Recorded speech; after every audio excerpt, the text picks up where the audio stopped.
I worked for a brokerage years ago that charged an admin fee around $200. The managers of this brokerage encouraged agents to pass that fee on to the client and even increase it if they wanted to. Welcome to season 2 of the Real Estate Replay.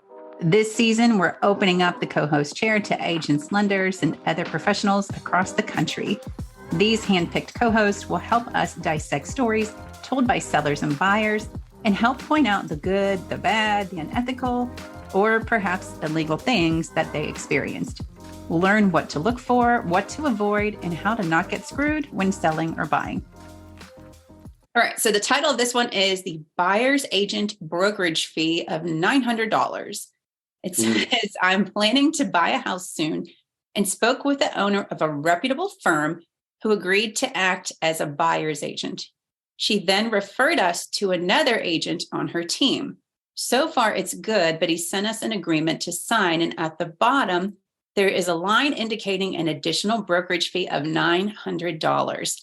This is on top of the buyer agent commission of 2.5% to 3%, depending on the listing. I've not heard of this before and don't like the feeling that a fee is being added without a discussion. Is this normal? And I'll go on to say, in the comments, some people said, assuming this person was a real estate agent, unfortunately, most people do not read the agreement and sign it, and then the fee gets lumped into closing costs and no one questions it. It's BS. That's all too common. Another person said, I've seen those that other brokerages charge looking at closing statements, usually $300 or less. I think it's a joke. I use a transaction coordinator and I pay for it myself. And one person said, I worked for a brokerage years ago that charged an admin fee around $200. The managers of this brokerage encouraged agents to pass that fee on to the client and even increase it if they wanted to. So I have my TikTok friend. I feel like I say that about everyone that is on the podcast lately, because him and I have discussed this many times. So Matt, if you wanted to take a minute to introduce yourself about this, because you're one of the few people that agrees with me about this fee and is pretty transparent as to why it's still happening. So 2 minutes or less. Tell me about you. Awesome. Well, thank you for having me on. First of all, I appreciate it. It is true in this business, transparency is starting to get cloudy, if you will. So a little bit about me. I've been a broker. I have my own firm since 2013. And before that, my mom was a broker. So I guess you could say I'm a second generation realtor. I'm also an immigrant from England. So we came. Oh, I didn't know that. Yeah. Not to sound 12. Not to sound ridiculous, but like you have like no accent whatsoever, like absolutely nothing. Although you've been here since you were 12, I guess that kind of goes away. Well, this is my icebreaker with clients, right? So this is exactly how it goes. I had no idea you were from there. So I tell them, I said, well, I had my accent until I got married, then I didn't need it anymore. And everyone laughs. And now we're moving on to looking at houses and talking about that stuff. So, right. Kind of funny. It did kind of work out that way. But at the same time, it's a good icebreaker, and everyone asked the same question. So I had to have something for it. Right. So essentially I've only ever done real estate either by myself or under my mom. And we haven't really had any of those outside influences from the bigger brokerages telling us what fees we're supposed to charge. Mm-hmm. So I've always had, I try to look at everything objectively and always been transparent with what I do. I've always questioned why fees are even charged. So for me, it didn't make sense. And the more and more I've looked into it, which we'll get into, I'm sure, in the podcast, the more I've really found some resistance and had to fight it. So just about me, I've never worked for any of the bigger brokerages. I have plenty of friends that do. We've hired people that have. And so there's a little bit of the difference from the perspective side. Right. And you're in what part of Florida are you in? Central Florida. Central. Okay. All right. So Absolutely. Let's talk about the general, not so much our theories on why it's still here, but so what exactly is a buyer or seller admin fee? My best analogy for it would be like a dealer fee that you see at a car dealership. You know what I mean? They tell you, hey, we do this to keep costs low or to get you a better deal on the car. Essentially, it's a fee that is not built into the price of the house or the service, but they try to justify it with that.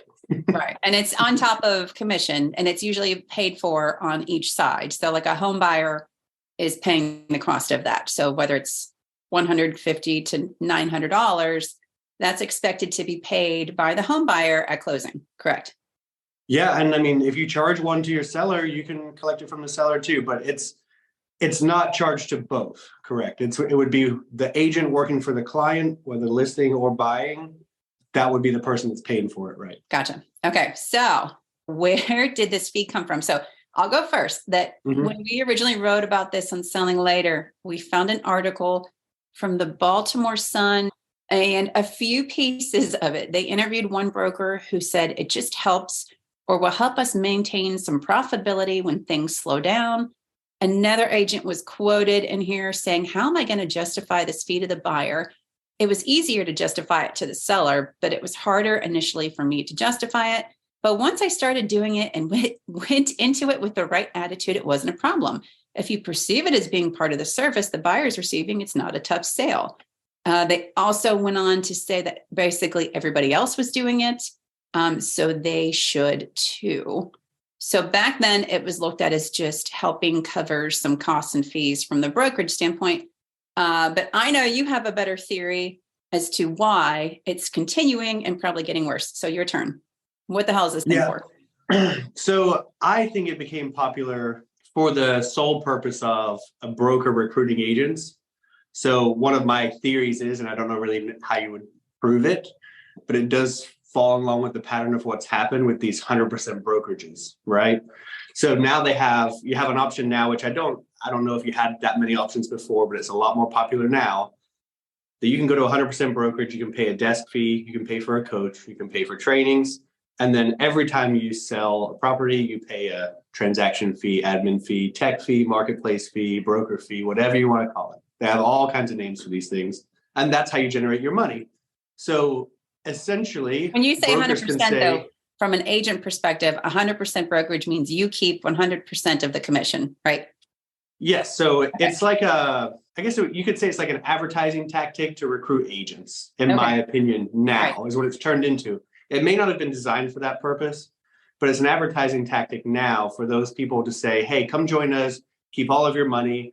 And then at the end of the year, you look at your, how much money you've made, how much money you walked away with, and all of a sudden it's a 75-25 split because you paid your desk fees, your transaction fees, and your trading fees. Right. Because traditionally it would be like, hey, you keep 80%, the brokerage will take 20. Or if you're newer, it'd be like 50-50. So in past history, it used to be very clear, like you're going to pay your brokerage this in the agent pockets this much. But now you're saying it's pretty much, they're telling you, hey, you can keep all the commission, except for like 20,000 fees that they just tell you about later, I'm guessing.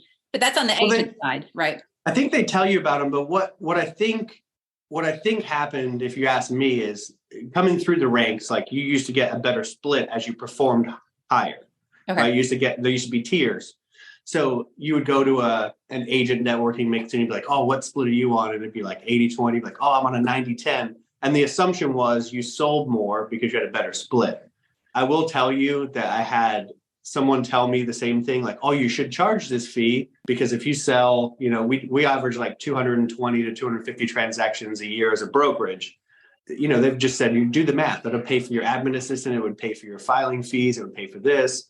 And although they're correct when they say that, you're neglecting the fact that you're making a commission percentage that you're paid for that service. So people do say you can make good money in real estate, and you can, so why be greedy? That's really my big thing, is why are we just charging a fee? Because we can add a fee to it and people don't understand it. Right. So brokerages are basically telling agents keep 100% of it. And instead they're just having the consumer pay a little extra to cover this recruitment, basically, right? To offset some of the costs of them saying, keep all of it. And essentially we're paying for it. I mean, we're paying for it anyways with commission, but it's just extra. If you really go down the rabbit hole of it and you do the math and you just put it all on paper and you pass this fee along, it's the same thing as saying, I want you to pay 5% of my broker split. That's it, depending on what it is, 2.5%, 2.7%, whatever it ends up being on that transaction. Plus, it depends what it is. It could be $150, it could be $900. So you could be saying, hey, I want you to pay 12% of my 20% broker split. And if you put it that way to the public, they would literally tell you where to go. Right. But this way you can say it because it's the way that they've structured it. And to me, it's just not right. So yeah, passing this fee along, go into 100% brokerage because you just have a fee, and then passing the fee along is like, I want you to protect me protecting you. It doesn't make any sense. It's so annoying. It's so stupid. But okay, so let's look at how these are stated in a contract, because one wonderful lender sent me an example of what she saw in a contract, and the fee was titled regulatory compliance fee, which makes me think as a consumer that it's like a mandatory state required. So is this admin fee even closely being a state required fee? Like I can only speak for Florida, but no, not that I'm aware of. Right. And then I will say that I also talked to people in Dallas and Seattle, and they say they hardly ever see these fees. One person said someone in Dallas tried to start these fees and everybody told them to get out of here with that. So he quit doing it. But also what I find interesting, if this is an administrative fee, right? That's how it's shared to us, like to cover legal in filing your paperwork for 7 years, which is digital, which like I look back to with like my mom used to manage a real estate office back in the day when everything was like on paper, and then everything was on like a CD-ROM, which feels much more time consuming than saving it digitally somewhere for 7 years. But how is there such a difference between someone charging $150 and $900 if it's all specifically for the same stuff? Yeah, I think that's exactly the question you need to ask. It's not mandatory because it's not the same fee, right? I mean, it's a company charged fee depending on how they run their numbers and how profitable they need to be and what staff that they employ and what support do they give. I will say it's pretty common in Tampa when we but whenever we do go down there and, we don't advertise down there, but if we take clients down there, it's pretty common to see on the listing, the percentage that they'll pay you minus their broker admin fee. So they actually charge it to the other agent now. Wait, so the listing agent, which essentially should charge it to the homeowner of the home they're selling, they're actually taking it off of what they're paying you. Yeah, I got my first time I ran into this, and I'll share because it's my story, right? Yeah. It was a flipper, and they had 3% minus $295. And I called them and I said, hey, this is the first time I've seen this. What's going on? And his response was, be lucky it's not 2.5%, and hung up on me. Ooh. So that was the first time I ran into it. And I've called legal and I've gone down the rabbit hole of that line. And essentially in our MLS, if you offer a percentage or a number or a flat fee or a dollar, whatever it is, that's what you're accepting to work for that person. And the flipper was with a 100% company, and they were only charged a $295 fee.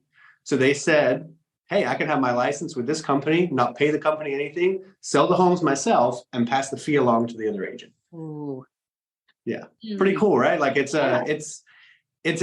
I love when things come up that I don't understand, because I just start questioning them and figure out where they came from. And once you understand it, the next time someone calls me, so now I know, at least in Florida, you can ask to see someone's listing agreement. They don't have to show it to you. But if you were to challenge it or take them to court, their listing agreement would have to match what was on the MLS. So if you think that there's something fishy going on, and I've asked before where agents didn't know, and they did provide me the listing agreement, so I got to see it. And even some of them were, what we're seeing now is like, an uneven split between listing and buyer's agents. Right. So we're seeing like 3.5% to the listing agent, 2.5% to the buyer's agent. But the listing agreement was signed 3-3, but the MLS was different. Yeah. I always wondered about that when I see people shortchanging the buy side. I always wonder, like, does the seller know they did that? Did they even agree to that? They're supposed to get a notice, yes. But the hard part for a buyer's agent is we have almost no recourse. If they're smart enough to know, they won't share the listing agreement with you, and they don't have to, because technically it is none of the buyer's agent's business, which is true.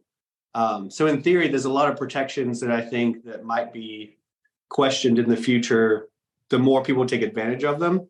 Right. And honestly, the more people take advantage of them, the more agents that are like us and are transparent, the more we benefit from it, Right, you know, right. because they're just getting caught up in these lawsuits and then they quit and times get tough, whatever the case. Oh, darn. Oh, darn. Yeah. You lose a few bad ones. That's too bad. Yeah, right. Out of Can't the come what, soon like enough for us. 1.6 million that are out there, I'm pretty sure you guys could shed a couple 100,000 and still be okay.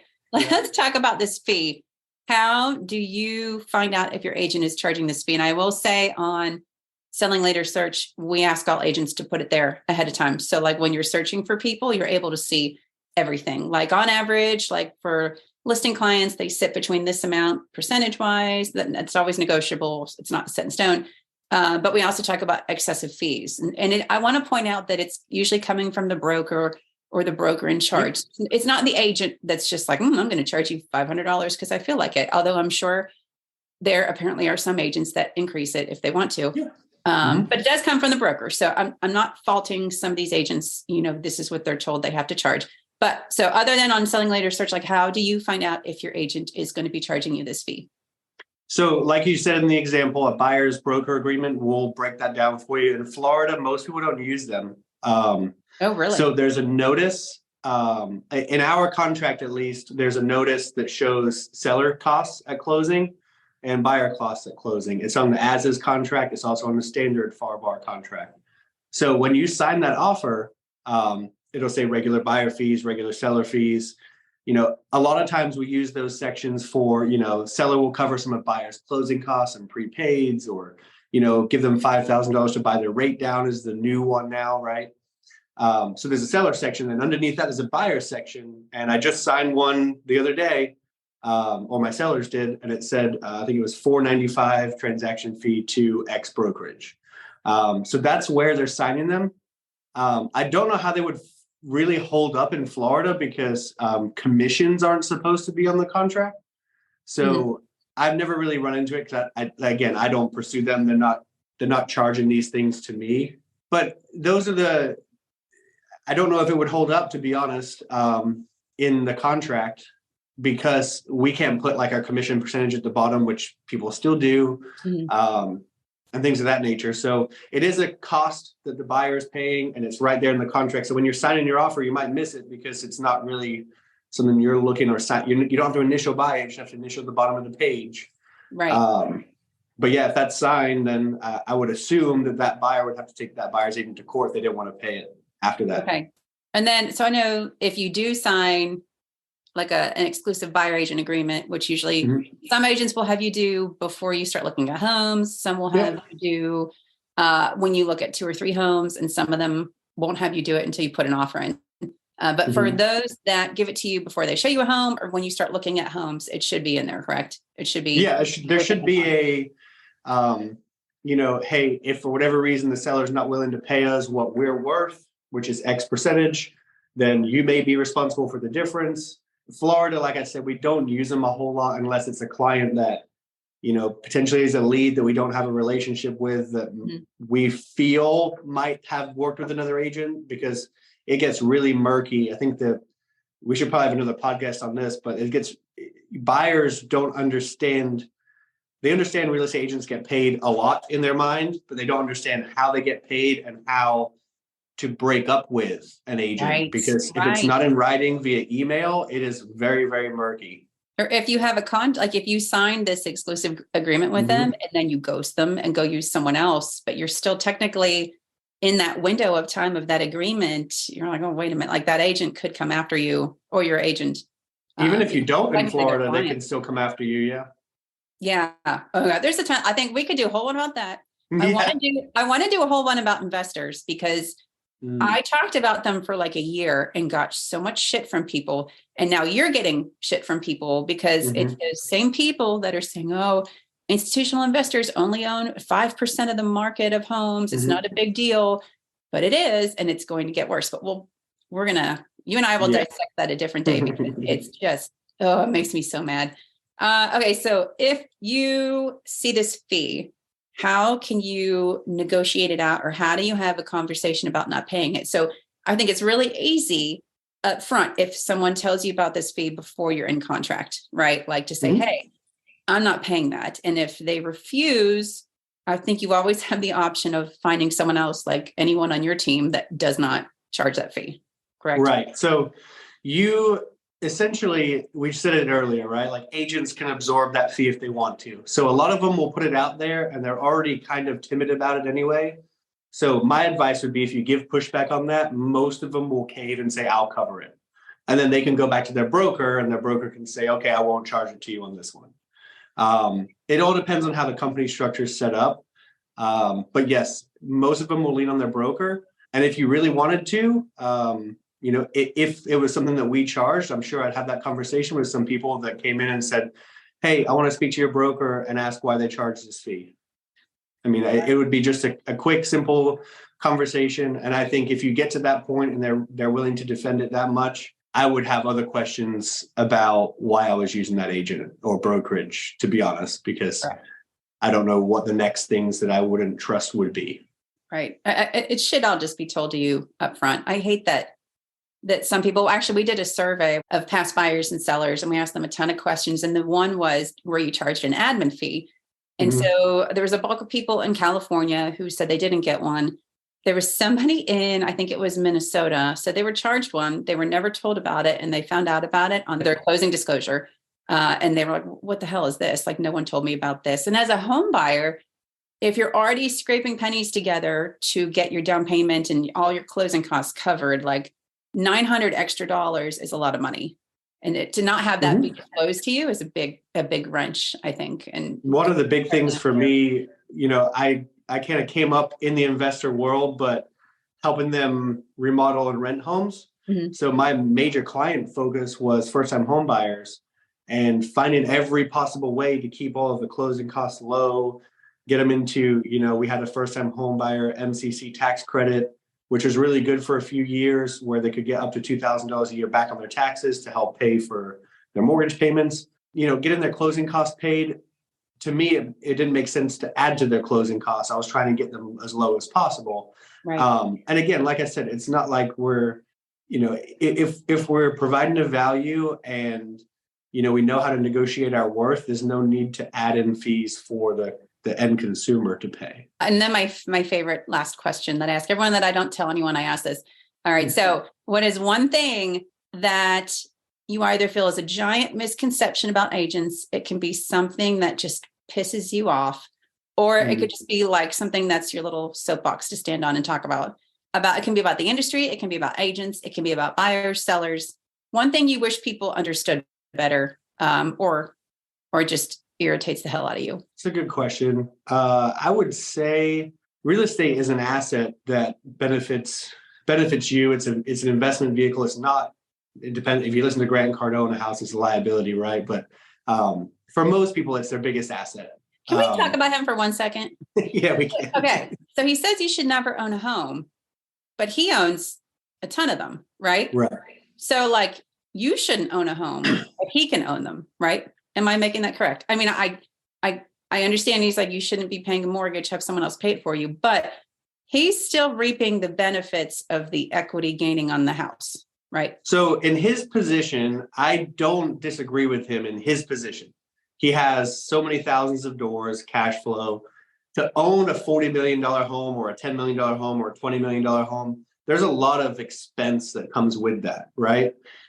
So it can be, that's not necessarily, it's an asset on paper, but it's a liability monthly to a person with that mindset. It's funny you say that because I'm thinking like a $500,000 home. I live in a bubble. I live in a bubble. So go ahead, continue. Yeah, but that's exactly right. Like we think 500, 300, 200, 800 even, and that's your biggest asset for most people in that class. So if you're just going to listen to Grant Cardone and rent, I think it's really hard to build the initial wealth to get into investing without that first primary residence. And then, of course, as you've seen over the last 2 to 3 years, if you've seen over the last 6 months how expensive housing's gotten, if you listen to him, you're going from paying $1,500 in rent to $2,500 in rent in a year. And that's what we advocate for. Like going back to like the one thing I wish people knew is we try to lock in your biggest fixed expense while you're gaining equity from it. We're teaching you how to leverage it. One of my first-time homebuyer clients actually just bought their first investment home, and they're like super excited. they wanted to do another one already. And I'm like, hold on, slow down. But that's the misconception, right? Is I would just tell them buy. Like that's the concept that you see in my comment section is, oh, you just wanted to make a sale. Oh, you just want to do this, or oh, you just want to do that. And we truly do that. Some of us, not all of us, I guess, but we do want, like, I understand the way business works is you take care of the client and that client takes care of your business. It's right. Not sell a $500,000 house 40 times. You become this, $20 million producing agent and everyone loves you. Like, don't make it transactional. You've got to make it about the person. And if you help the people, they help you. One thing I wish people did was give us a little bit more grace on that side. But I understand we deal with bad agents too. That's why I love Steve at Pure Reputation. I met him like years ago. Mm-hmm. And so that's why I like any agent that goes on Selling Later and joins, I cross-check with Pure Reputation. Mm-hmm. So I can see like, hey, do you play well in the sandbox with others? Because that's important. If you suck at your job and nobody wants to work with you, that can impact us as a consumer, right? Like if someone's like, listen, here's their offer, but I know their agent has messed many things up. They've done X, Y, Z. Like, I just want you to know this. Like that can impact you. So I think that's super important. I owe him an email too. Steve, if you're listening, I'm sorry. I'll get to you at some point. I promise. But I do feel bad for agents to a degree because I do see your comments. I get them too. And I'm like, I'm not an agent. I don't care if you buy or sell. I'm not going to lie. I don't troll anybody. I never would. It's not my MO. I will make comments on companies like Home and Money who talk about finding you the best agent, but don't clarify those agents have to pay them 30%.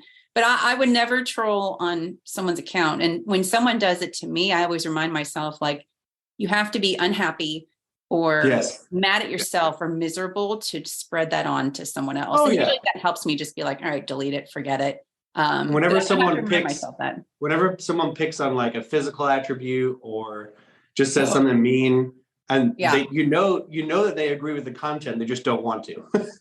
Right. So it's validation. You just gotta. I went through a lot of like perspective and mindset training over the last. Basically, when people started saying, "How are you so successful?" I was like, "How?" So I just started asking the questions like, "How did I get to this point? Why do people trust me? Why do I have this business?" And it did answer a lot of questions for me within, why people trust certain people or why there's, why do you get to that point and how did you do it? And then you start seeing, okay, you start understanding how people think, and then you start understanding, the negativity that comes towards you and what it really means and how it's more on them than you. And I think that's kind of the stage of life for most 30-ish year olds anyway. They're starting to go through therapy and all that stuff and trying to figure out all the brokenness. So there is nothing wrong with that, man. Like if you anything to make yourself feel more confident, happy, and secure. And it's funny, like the older you get, the more you don't give a shit. Like in my early 30s, I don't think I would have been able to start this company and be as ridiculously bold and angry about what's happening. Versus like my late 30s, or now I'm 40 and I'm like, I don't care. Like if you don't like people pleasing the people pleasing starts to dwindle away for sure. Right. And I my daughter's 7 and I'm like, one of the girls was really mean to her and I'm like, hey, that's not on you. Although like sometimes she's bossy, maybe it was, but I'm like, hey, listen, like sometimes people are going to be mean to you. Like you're very strong, athletic, you're outgoing, you're intimidating. Yeah. And you have what they want. Right. And as you get older, people are just mean to you because of that. And you just got to roll with it. Look at us, way off track and being super philosophical now. Look at us. Okay. Well, thank you for this and for telling me all about your thoughts on fees, because I know we're very much aligned on this. And then we will record another one about investors, institutional investors for sure. And what was the other thing you wanted to pick apart? Maybe we should find someone we disagree on. That'd be fun. Oh, yeah. But then I'm going to get all sassy and I feel like there's not as much laughing going on. Want to share your experience with us? Drop by therealestatereplay.com and submit your story or even ask us a question.